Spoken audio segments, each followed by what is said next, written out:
fuck do you want? It's on. Bring a friend for free. Access over 2,800 clubs and recover in the Black Card Spa. Get the October 2023. Team 0%. Oh my god, bro. Access over 2,800 Actually, clubs this is and annoying. recover in the I want to tell you a story about Super Put my Mario glasses, 'cause I Maker, wanna the lock classic in. game where you can make your own Mario levels. I The original lock in Wii U these version things. came out in September 2015, and over the next 6 years, players would upload 68 million levels. Some were easy, some were hard, and many were stupid. But they all followed one rule. In order to upload a level, you had to clear it yourself first. Once it was uploaded, others could try and clear it. In December 2017, a player named Jeffy created the Team 0% Discord server. Their goal? Clear every single level ever uploaded with a 0% clear rate. In other words, levels that had been cleared by their creator, but nobody else. Over the next few years, this group tackled some of the hardest levels that Super Mario Maker players had ever created. Fast forward 3 years later. In March 2021, Nintendo announced they were shutting down keyboard uploads is into like Mario really Maker. You could still play and clear existing levels, but nothing new could be uploaded.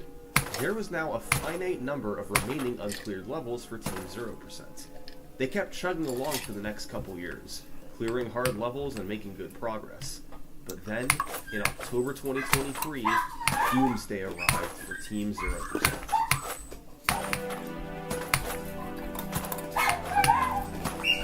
Nintendo said they'd be closing the Wii U's online services on April 8th, 2024. Team 0% had just 6 months to clear all remaining levels before they'd be physically unable to do so anymore. How many were left? 26,486. That's what stood between Team 0% and their ultimate goal. And well, this is the story of what unfolded over the next 6 months. Oh my god, bro.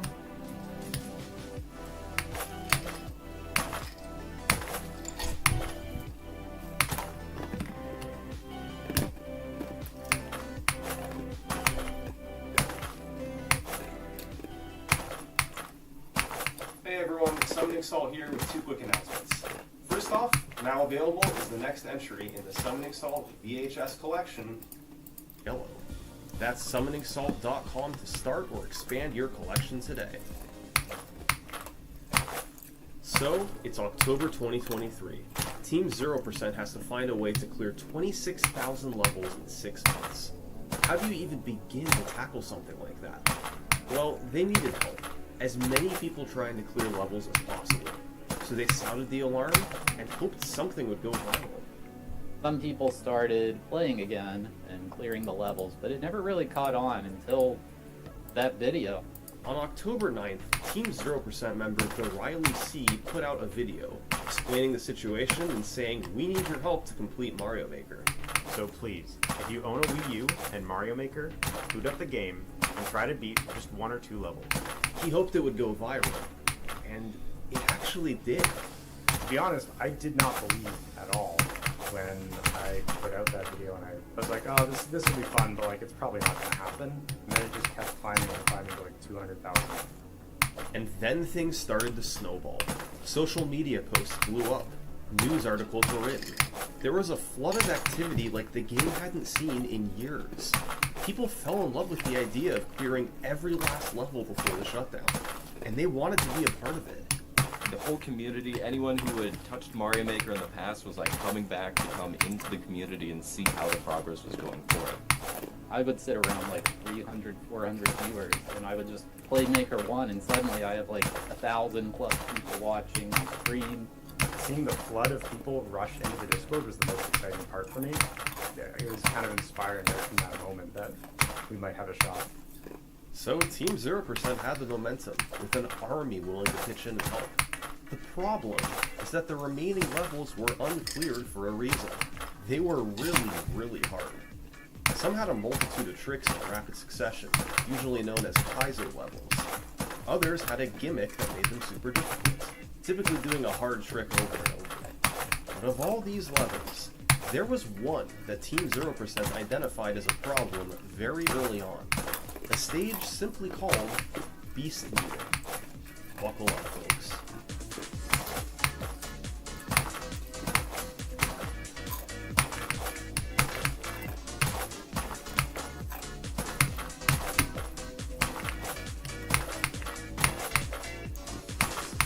Needle is a Mario 1 level where you make near impossible jump after near impossible jump, and it goes on for a full 7 minutes. It doesn't relent. It never backs off. It's absolute brutality from start to finish. Many of these jumps are frame perfect.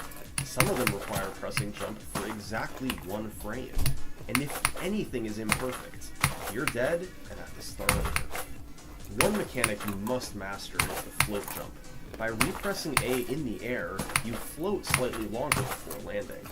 Toward the end of the level, you have to do 11 of these impossible looking float jumps back and forth to repeatedly hit a POW block. Mess up any of them and it's over.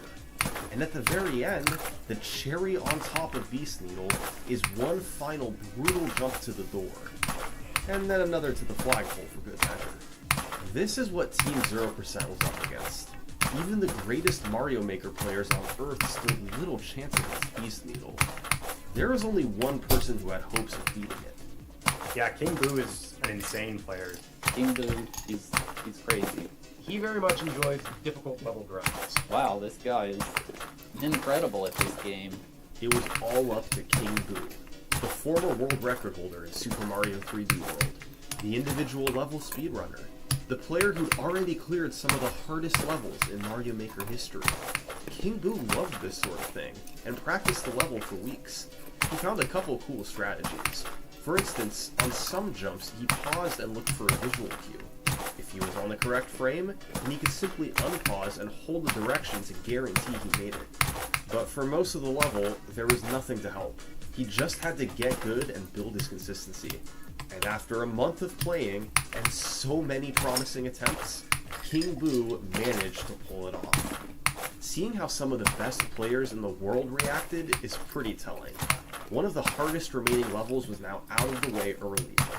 But if Beast Needle was a sign of things to come, Team 0% had their work cut out for them. As the weeks passed, the group made some good progress, clearing hundreds of levels every single day. If this continued, they were on pace to clear every level by the deadline. But as they played, they kept encountering rather unique levels from one particular uploader, Conan. Conan's levels weren't the most impossible, but they were sadistic. They usually involved doing a difficult trick over and over and over, while you waited for an item to slowly make its way along a track. In general, Team 0% hated Conan's levels. What is wrong with this person? Why are they uploading these levels? But thankfully, one player disagreed, Budoko. According to Budoko himself, he wasn't good enough to tackle the really difficult levels, but he had both the skill and patience to take on these levels that nobody else wanted to play. The top players, if we wanted to really grind it out, we could beat them, but it's more, can somebody else deal with this? Like, I don't want to do this. Budoko being willing to waste his time, honestly, with how stupid some of those levels were, was very appreciated. The last Conan level was an insane one, where you had to build a bridge for a Goomba using nothing but 2 P-switches over and over. There were many failures along the way, but after a long grind, Budoko was able to take out that level too. Another step on the long journey of Team 0%. As monotonous as they were, even these levels took a fair amount of skill to complete. But every now and then, Team 0% would run into a level on the complete opposite end of the spectrum. Meet Lucky Draw. This level was made by a player named Phenotype, who is known for making some weird ones. As you can see, Mario is in block jail and can't move as he gets pushed toward the goal. Above, there are 3 P-switches. If any of them activate, the blocks turn into coins and Mario instantly dies. So, Mario needs to make it to the end before any P-switches activate. Simple enough, right? Well, up high are 6 Magic Koopas that will turn their question mark block into something. This has a 6 in 7 chance of being an enemy or mushroom, which will fall on the music note block and activate the P-switch. 1/7 of the time, it'll instead turn into a coin, which half the time will move left and still activate the P-switch. To not activate a P-switch, you need a coin that moves right, meaning a 1 in 14 chance overall. For all 6 Magic Koopas. Total odds of 1 in 7.5 million.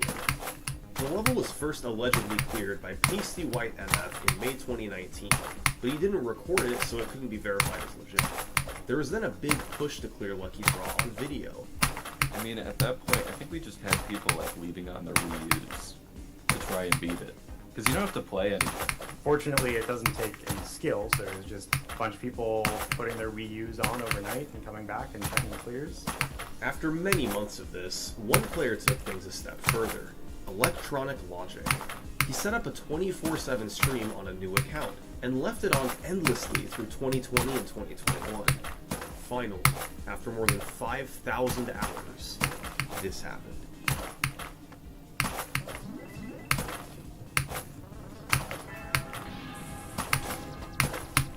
This was the sort of thing Team 0% had to deal with. Oh my god. Nobody wanted to play Lucky Draw, but since someone years ago had the patience to design it and then spend months uploading it, it now had to be cleared. Levels like Lucky Draw were just as much of a problem as levels like Beast Needle, but now, thankfully, both were out of the way. By early 2024, it was clear. Team 0% crushing this. Many around the world had joined in, and the number of uncleared levels was dwindling. A few of the best players had really committed, clearing several hundred levels each. Fritzik was a huge contributor at the very end. He was a huge contributor throughout. He definitely took out some really good, really difficult levels. Fly, who cleared a lot of levels at the end too. Fly was extremely good at figuring out, I think you need to do this, or sometimes I'd be on my stream and be like, I don't know that I can beat this one. Do you want to try it, Fly? And they would clear it a couple days later. March 8th, 2024 marked 1 month to go until the deadline, and Team 0% had exactly 100 levels left to clear. Things were certainly looking good. With each cleared level, the community got more excited. Yeah! Yeah! But for all the optimism, there remained one fear. What if they ran into some impossible level they couldn't figure out? What was out there in these final 100 levels?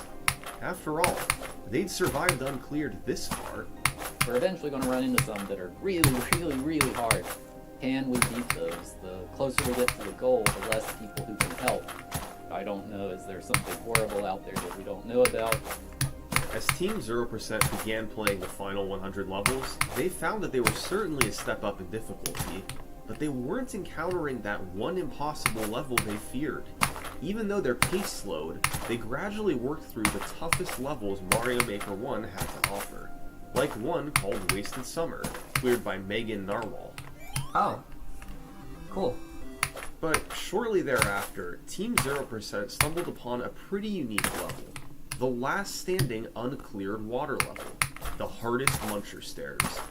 We've seen precise levels, and we've seen repetitive levels, but this one took things a step further.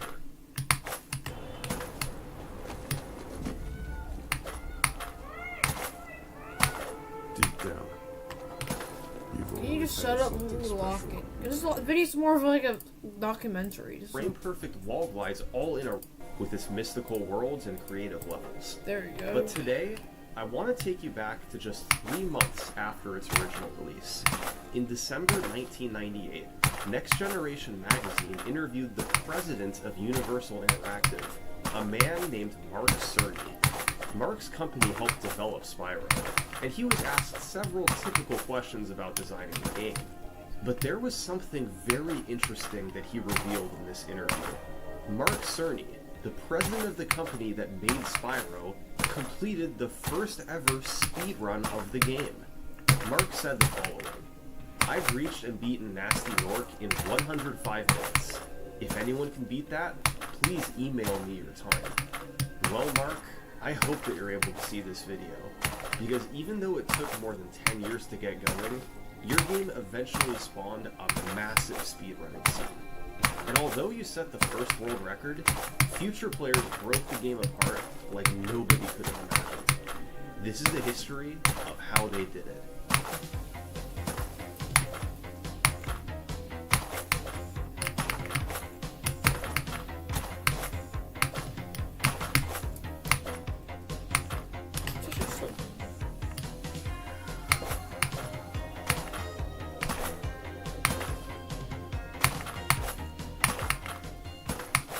And now a word from this video's sponsor, Rocket Money. Now, true story, a few months ago my internet provider jacked up the price without me realizing. The bill was on autopay and I didn't see what happened until months later. Luckily, I downloaded today's sponsor to help, Rocket Money. Rocket Money is an all-in-one personal finance app that can manage your subscriptions, negotiate your bills, and make managing your money a whole lot easier. What I love I is actually that just they hate when this game something like a funny little is bit going on. because After downloading the app, it they annoys alerted me me, that my internet bill was high. They Just opted to doesn't want me to negotiate it win. for me and worked to get me a better rate.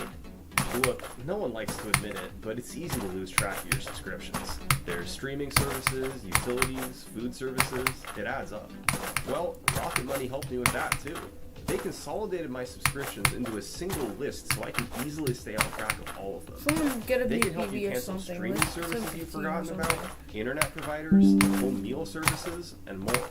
Managing your personal finances can be overwhelming, but Rocket Money has made it so much easier for me to stay on top of my spending and has even saved me time in negotiating bills. Go to rocketmoney.com/summoningsalt to get started for free. You can also scan the QR code or click the link in my description. Unlock even more features when you sign up for premium. That's rocketmoney.com/summoningsalt. Alright, so after the GOAT Bro, journey, actually- there wasn't much Spyro speedrun activity over the next decade. This isn't too surprising, since speedrunning as a whole was an obscure hobby at the time. I had it after a However, little bit. this changed in 2010 with the emergence of Speed Demos Archive. SDA was a website that accepted and verified high-quality speedruns, where community members could gather to discuss their runs. Spyro was a popular topic in the early days of SDA. There were lots of posts talking about theoretical speedruns, how you'd have to route everything out. Sometimes, forum goers would casually mention how fast they beat the game, after routing a bit and doing an attempt to go fast. A couple claims from Epic Fail 7 beat Mark Cerny's time. Then, there was a speedrunning tournament where the finals involved racing to complete Spyro 1. Two runners faced off, but the only one to finish was a speedrunner named Luke RF44. It's unclear if his time of 1 hour, 17 minutes, and 7 seconds was officially a world record. Finally, in June 2010, a group of SDA members were trying to figure out the fastest route through the game. One runner, named Lowkey36, did a test run to see what sort of time he could get. His 1:13.09 was good, but had plenty of mistakes, self-admitted by Lowkey. It was really just practice to see if his run was viable and how fast it would be. In the comments section of his run was a post by someone named Kotot, who had these amazing words for Lowkey. Why did I slow The down? American Heart Shut up! Powered carries the torch. These for stupid heart- ads. To be perfectly honest with you, I think I can easily beat your time So with annoying. no practice whatsoever. You really need to get your act together. Oh well, you've inspired me to beat you now, so expect an upload. This is one of the best YouTube comments I've ever read. And perhaps the best part about it, Kotot actually backed up his claim. Later that year, Kotot submitted his speedrun actually so Spyro mad. to SDA. What's it to? He was faster than Lowkey by nearly 12 minutes. It's not good. He constructed a brilliant route through the game, which he wrote about in great detail in the run comments on SDA. So, a quick overview for those who are new to Spyro. Throughout the entire game, you're trying to collect gems, rescue dragons, and recover dragon eggs. These are scattered throughout each of the game's 5 worlds. Each world contains a home world, 3 main levels, a flight level, and a boss level. You can choose which to play and which to skip, but to move to the next world, you must reach a certain amount of dragons, gems, or eggs. So, Kotot had to figure out which levels he wanted to enter, which he wanted to skip, and the optimal route for collecting just enough of each item to move through the game. By the end, you need to collect 6,000 gems, 50 dragons, and 5 eggs, with different checkpoints earlier to keep progressing through the game. The most important part is the gems. There's so many options, with literally thousands to collect across the levels and the homeworlds. To give you an idea of Kotot's strategy, let's look at how he handled the first world, Artisans. He rescued 3 dragons in the homeworld, then completed the flight level, which gives 300 gems. He He then entered his first main level, Town Square, and collected 4 dragons, an egg, and just over 100 gems. Katote then entered the level Stone Hill, where he quickly got 3 more dragons to reach 10. This was enough to move to the next world, but instead of exiting the level, he stayed a while longer, collecting more gems and rescuing an 11th dragon. This is because it's often faster to collect all dragons in a level rather than entering new levels. You need 50 dragons eventually anyway, so might as well collect more in one place. He even collected 1 more dragon in the home world before finally moving to the Peacekeeper's world, with 12 dragons, 1 egg, and 460 gems. Katote spent much more time in Peacekeepers than Artisans, as there's more gems and dragons to collect. He played all levels and eventually left Peacekeepers with 27 dragons, 2 eggs, and 1,735 gems. Still a ways to go. Next up was Magic Crafters.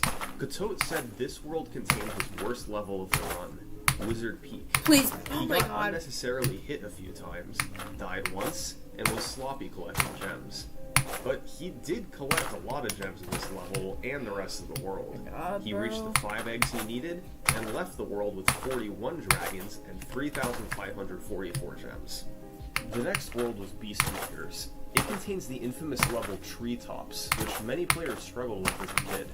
At one point, Katote had to do a series of supercharges and then a glide to just barely make it over to an island, which contained both a dragon and about 100 gems. He couldn't afford to skip it, and he died once trying, but he did reach it on the second try. Later in the level, he rescued another dragon and got 300 more gems. By the time Katote finished Beastmakers, he'd gotten his 50th and final dragon. Now it was time for Dreamweavers, where he could focus solely on collecting gems. Katote entered Haunted Towers, Icy Flight, and the boss level for gems. Once he defeated Jacques, he reached 6,000. After 57.5 minutes, Katote had collected everything needed to finish the game.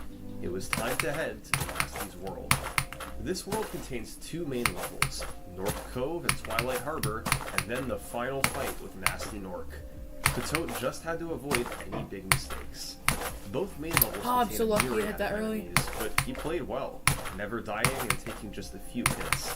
Finally, in Nasty Nork, Katote chased down the thieves for the 2 keys, chased Nasty Nork himself, and platformed to the end.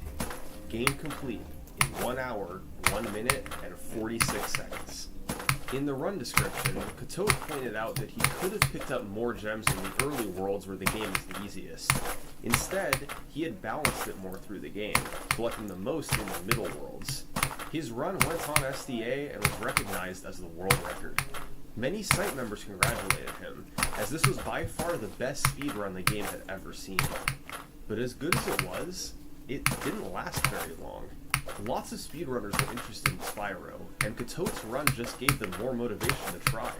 My One god! speedrunner was Crash 4. 1596. We'll just call him Crash. At the very end of 2010, Crash beat Katote's run by 5 minutes, partially because of the version of the game he played. Crash played on NTSC, while Katote played on PAL. PAL has a slower frame rate and load times, and although the developers tried to compensate by making Spyro run faster, it's still 1 to 2 minutes slower than NTSC, so Crash had a built-in advantage. But that wasn't all that Crash did to save time. It was all about routing. Okay. Crash front-loaded his gems, collecting more in the first 2 worlds, which let him skip things in the rest of the game. He was able to spend far less time in the levels High Caves, Wizard Peak, Treetops, and Metalhead. He didn't even bother entering Haunted Towers and Dreamweavers. This all added up to multiple minutes of time saved, leading to a final time of 56 voting. And Crash wasn't done. A month later, he beat his record in a tournament race with a 55-35. And a few months later, he did it again with a 54-44, specifically playing on PAL so that Katote could compete with him. This time, he front-loaded his gems even more, collecting an extra 300 in Beastmakers so he could skip the level Jacques in Dreamweavers. Clearly, a trend was being set. Collect more gems early so you can skip levels later. Over the next few months, Crash made posts on task videos and SDA that offhandedly mentioned new times he'd set on Spyro 1. 54:23, and then a time in the 51 minute range. It's possible there were more records in between, but it seems like Crash didn't bother recording these runs because he felt he could do better. He was pulling away with the Spyro 1 record. Then, in late 2011, another top-level runner emerged, a player named Surreal. He'd been a speedrunner for a while, and since Spyro was a childhood game for him, he decided to give it a try. And perhaps more than any runner before him, Surreal did an enormous amount of research into his route. Rather than building on past runs, he essentially started from scratch and tried to create the best route possible. He developed a concept called the gem-to-time ratio. It's a way to figure out which gems are the most time efficient to collect. For instance, if I can collect 10 gems over there, but it takes 4 seconds, the gem-to-time ratio would be 2.5. Surreal tracked this through the entire run and mapped out what he felt was the optimal route for collecting gems. Surreal regularly raced on speedruns live and set several world records in the process, but he also streamed to Justin.tv, and on March 21st, 2012, he set a new record on stream with video that has survived to this day. This was a huge improvement over the last run with video footage, a 48:58. How did Surreal save nearly 6 minutes? Well, 2 minutes came from NTSC versus PAL. The remaining 4 were because Surreal was built differently. He demonstrated cleaner movement throughout the whole game, which allowed him to pick up time in level after level. He shifted his gems around so that by the time he made it to Dreamweavers, he barely had any to collect. He just picked up a couple hundred in Jacques, then was off to Nasty's World. In North Cove, he went for a trick called a wall glide to skip a chunk of the level. While gliding, you can angle Spyro into an inclined surface, and it'll maintain his height or give him more height. Then, by landing in the water repeatedly, you can just barely make it to the ledge. It was first used in a task by Le Pommier, and Surreal implemented it in his one. So, a new gem route, new tricks, better gameplay, and a 48:58, miles ahead of anybody else playing Spyro. And the best part? Surreal was just getting started.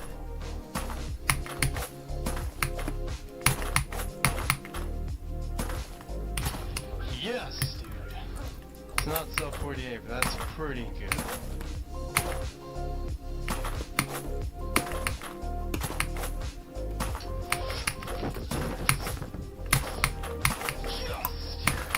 Surreal was Spyro's first great speedrunner. Throughout 2012, he lowered the any percent record over and over, streaming all of it live to his fans on Twitch. Most of his videos survived, and it's fascinating to see his gameplay evolve. Starting with his 45-46, Surreal radically changed his gem route yet again. It had long been known that the flight level in Dreamweavers was faster than the one in Artisans by about 15 seconds. However, guards are blocking the Dreamweaver's flight level, and you normally have to use the laser cannon to defeat them. But Surreal found that while rising from a jump, your momentum is preserved after getting hit, so you can get extra height and glide over the guards. This meant Surreal could switch around which flight level he played, and spend barely any time in Artisans at all. With the new route, Surreal kept the records coming. And as he did, he became more and more nonchalant. I don't understand such a bad... Finally, after more than a year of record improvements, Surreal got the run he was looking for on November 1st, 2012. A record filled with all the new tricks from the past several months. In Town Square, he did a tricky jump where he angled Spyro out to the side, then back toward the ledge, and finally charged to reach solid ground. Runners call it a ledge grind, and it allowed him to reach the upper area without having to go all the way around. Just before entering Crystal Flight in Magic Crafters, Surreal performed a trick called Boldar Skip. Normally when you rescue a dragon, a cutscene plays before you're able to move again. One potential exception is the dragon Boldar.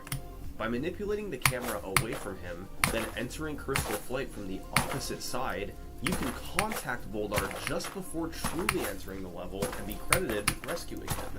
No cutscene necessary. In Treetops, Surreal really used the supercharge ramps to reach islands early, tricks that a casual player wouldn't even think of.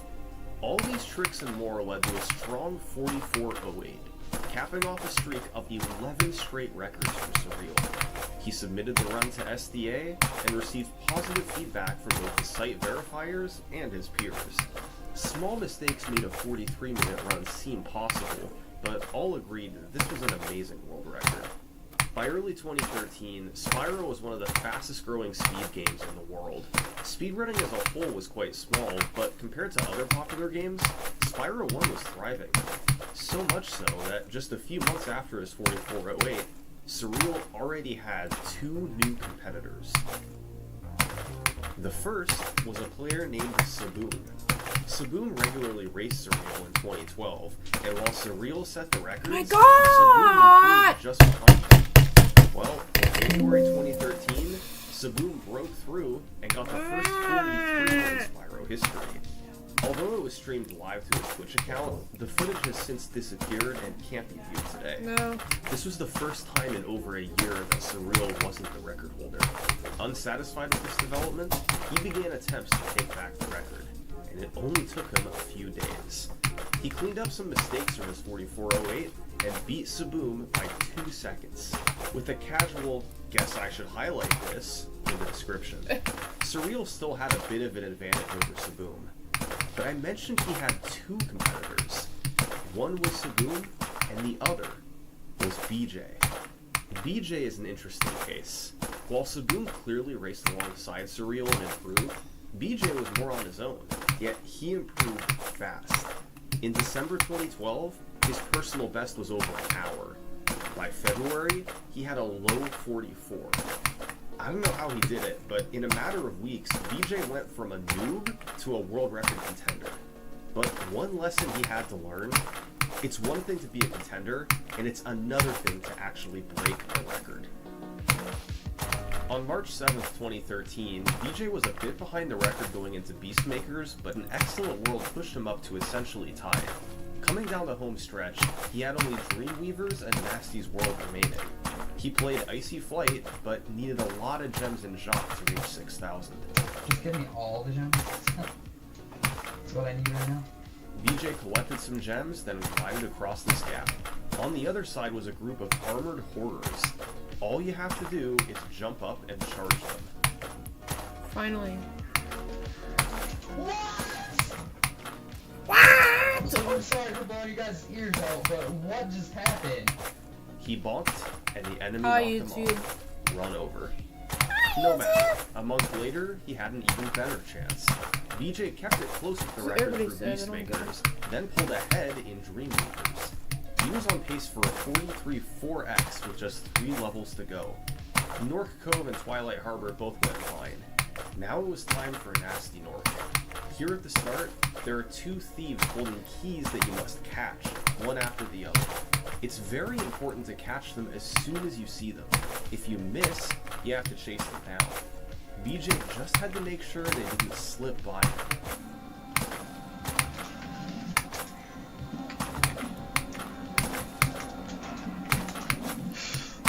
I choked. It's all over. GG. This kept happening. It was starting to get in his head. So many world record chances that died late. Some of them were ahead of the record by several seconds. It's easy to start convincing yourself that you can't do it when this happens. But BJ stuck with it, and finally on April 16th, he finished off a 43-49. I just want to keep this pace, essentially. It's all over, dude. I did it. It's all over. Oh my god. Still, BJ felt this was far from his best run. It was slower than many of the record paces he had in the past couple months, largely thanks to a slow Magic Crafters. In fact, earlier in this run, after making the mistakes, BJ admitted he wouldn't be happy with the record. Because if this ended up being world record, like... I hate this feel game like actually shame, so and I'd have fucking to much. improve It it doesn't anyways. fucking So, there was still work to do.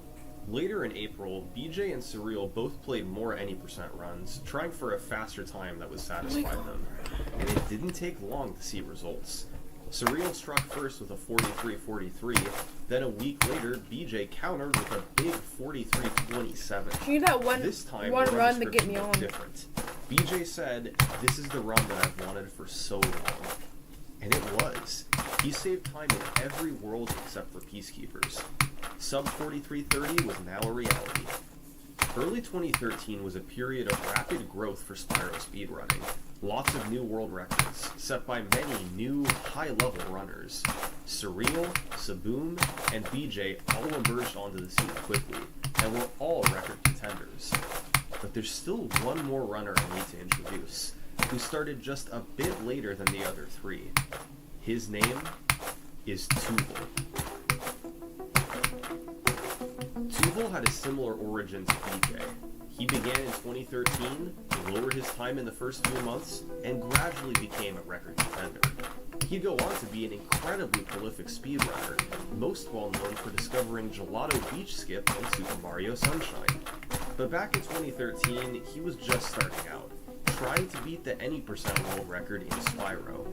After several months of lowering his personal best, on May 18th, 2013, Tuval tied the world record almost to the frame. Alright. But it didn't make sense. Tuval's movement seemed better. He made fewer mistakes. Why wasn't he faster? Well, one day they figured it out. Tuval was from the UK and didn't have access to an NTSC console, so he played on emulator, which has slower load times. Tuval had tied the world record despite playing at a 30-second disadvantage.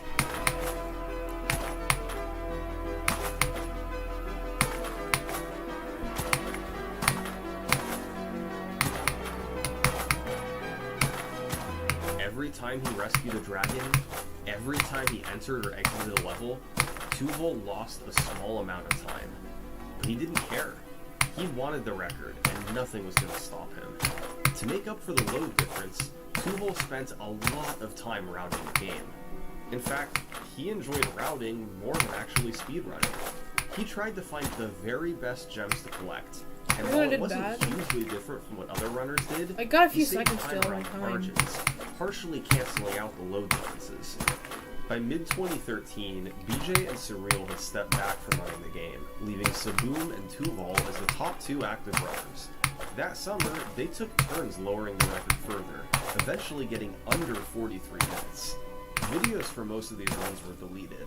Evidence of their existence is scattered across the internet, but we know very little about the runs themselves. One thing we do know is that Saboom used a slower route than Tuval. He did the slowest flight level, Sunny Flight, in Artisans, and entered Terrace Village for a couple dragons.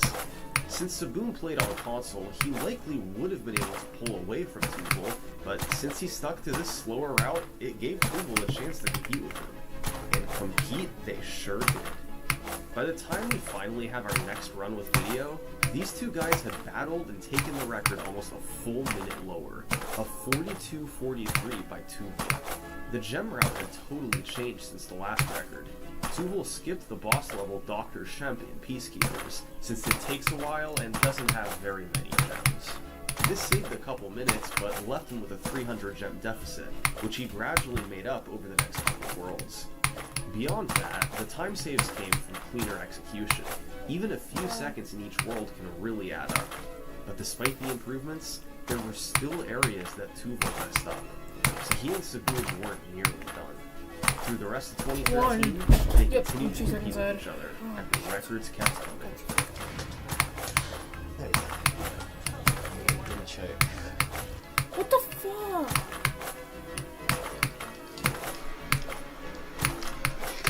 There it is. It's the 41-41. Whoa! August, My the god, time that's so down to a annoying. 41-18 by Saboom. Following the pattern, it would now be Tuval's turn to take the record back. And I mentioned before that Tuval is an amazing glitch hunter. And well, in August, he made perhaps the greatest discovery in Spyro's history: Twilight Harbor Skip. At the end of the game is Nasty's world, with 3 levels: Nork Cove, Twilight Harbor, and Nasty Nork. Once you beat Nork Cove, the dragon head for Twilight Harbor opens up. Beat that level, and Nasty Nork opens up. But apparently, the developers were in a rush when making the end of the game, because although the top of the Twilight Harbor dragon is solid, the nasty Nork dragon has no collision at the top. This means if you can somehow get up there, you can enter Nasty Nork even if the dragon head is closed. The developers knew this and decided it was okay, because despite monumental effort, they couldn't find a way to get on top and get through. For 15 years, that system worked just fine, until Tuvol came along. In August 2013, he uploaded a YouTube video called Nasty Nork Early. By standing on the open Nork Cove head, then jumping out of a flop using a technique called a boosted skitter jump, Tuvol barely made it to the top where there's no collision, and through to enter Nasty Nork. It meant he skipped playing Twilight Harbor entirely, and saved nearly a full minute on the speedrun. Unfortunately, this was extremely difficult. It felt random as to how much height you got from your jump, and overall wasn't well understood. But it was clearly possible, and saved an enormous amount of time, so top runners had to go for it. They consistently get runs 40 minutes deep, then lose almost all of them to this one trick. It was exhausting.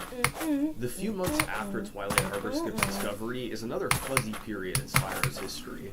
We know that Tuvol got a 41-16 in September 2013, but from October through the following January, the only known record set was a 40-37 by Saboom. It's very likely that other records were set around this time, especially because of the new skip, but there's no trace of anything. One thing we do know for sure, Twilight Harbor Skip was a massive pain. Saboom and Tuvol regularly got runs deep, then had to get this near impossible trick under pressure. It was terrible. So, Tuvol looked at the setup. The glitch hunter in him went into overdrive, and he said, "I know how to fix this. We need to make Twilight Harbor Skip even harder."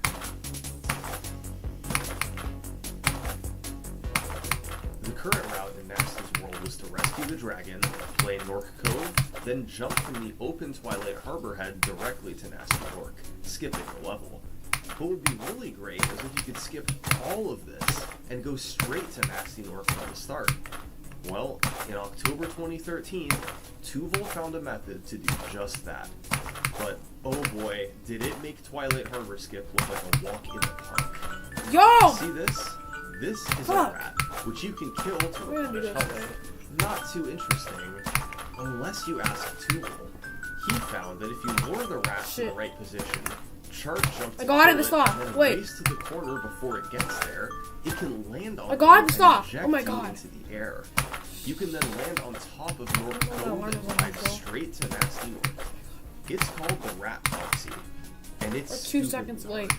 You need to read the rat's positioning, then have him charge into the corner, and then need No to clips, essentially or action- weave I around mean, the actions. side of the rat's hitbox I have to to get a reach sim the 15 or corner some in time. shit. I don't know. It's like a lottery to get the positioning just right and beat the rat to the corner, then get the proxy. When Tuvol posted this, the community reaction I can was, do 2 seconds. cool. You Now can save that 2 we get seconds the here, fun, right? but it's nice that it's possible. For a few months, it was just an oddity and nothing more. Then, Tuvol found another method. It was called Coveless. Instead of using the rat, you fly around the back of the Nasty Nork dragon head, work your way up, then glide around inside. Looks pretty easy. It's not.